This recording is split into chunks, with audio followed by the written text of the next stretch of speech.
बिस्मिल्लाहिर्रहमानिर्रहीम। Welcome to the cook with Nooriya. अस्सलाम वालेकुम। आज हम होममेड ईस्ट बनाना सिखाएंगे आपको। ब्रेड इम्प्रूवर भी इसको आप कह सकते हैं, और इसके अलावा सॉरडो आप इसको स्टार्टर भी कह सकते हैं। तो वीडियो को स्किप नहीं करना, एंड तक ज़रूर देखना है। इससे आप मुख्तलिफ़ तरह की ब्रेड बना सकते हैं, बन बना सकते हैं, नान बना सकते हैं, या खमीरी रोटी बनाना चाहें तो कुछ भी आसानी से आप घर में फटाफट से आप, अगर आपके पास ईस्ट नहीं है तो आप इससे बना सकते हैं। बिस्मिल्लाहिर्रहमानिर्रहीम के साथ शुरू करते हैं आज की रेसिपी को, और इसको आपने एंड तक गौर से देखना है। चलिए, मेरे पास ये तमाम चीज़ें हैं जो कि इस तरह से हैं। सबसे पहले बिस्मिल्लाहिर्रहमानिर्रहीम, ये मैदा है हमारे पास हाफ़ कप जितना, यानी ऑल पर्पज़ फ्लावर। इसके साथ हमने चीनी को पीस लिया है 2 टेबल स्पून जितना। आप रेगुलर आम दानेदार चीनी भी ले सकते हैं। पिसी हुई चीनी जो है वो अच्छी तरह से जल्दी मिक्स हो जाएगी।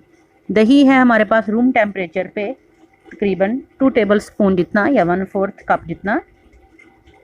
और इसके साथ साथ शहद लेंगे हम 1 टेबल स्पून। शहद जो है ये अच्छे बैक्टीरिया को डबल कर देता है और राइज होने में मदद करता है। नीम गर्म पानी लेंगे हम 1 कप जितना। तो सबसे पहले हमने पानी के अंदर 1 चम्मच शहद जो है वो उसको मिक्स कर देना है, और इसके साथ ही इसके अंदर पिसी हुई चीनी शामिल कर देंगे।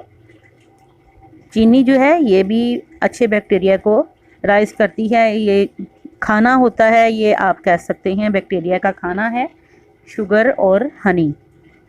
इसके साथ अब हम एक बड़े प्याले के अंदर मैदा डाल देंगे हाफ़ कप, और साथ ही रूम टेम्परेचर पे रखा हुआ दही शामिल कर देंगे। दही थोड़ा सा अगर खटास में खट्टा होगा तो बहुत ही ज़बरदस्त आपका ये ईस्ट जो है राइज होगा। ये जितनी क्वांटिटी में मैं बना रही हूँ, ये तकरीबन 1 किलो मैदे का मतलब आप ईस्ट बना रहे हैं। इससे आप 1 किलो मैदे के नान बना सकते हैं, बन बना सकते हैं, ब्रेड वगैरह कुछ भी बना सकते हैं।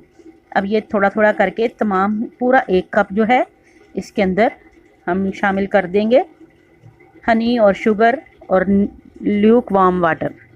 मिक्सचर अच्छी तरह से इसको आपने लम्पी नहीं होने देना। दाने ये बिल्कुल भी जो आपको नज़र आ रहे हैं मैदे के, इसको हमने डिज़ोल्व करना है अच्छी तरह से। तो आप विस्क कर लें किसी भी चम्मच वगैरह से, कांटे से अच्छी तरह से हम इसको मिक्स कर लेंगे। बहुत ही आसान है, और लॉकडाउन में आप पिज़्ज़ा कोई भी रेसिपी बनाना चाहें तो आप इंस्टेंट ये ब्रेड इम्प्रूवर या होममेड यीस्ट जो है इसको घर में बना सकते हैं। इसको आप स्टार्टर भी कह सकते हैं।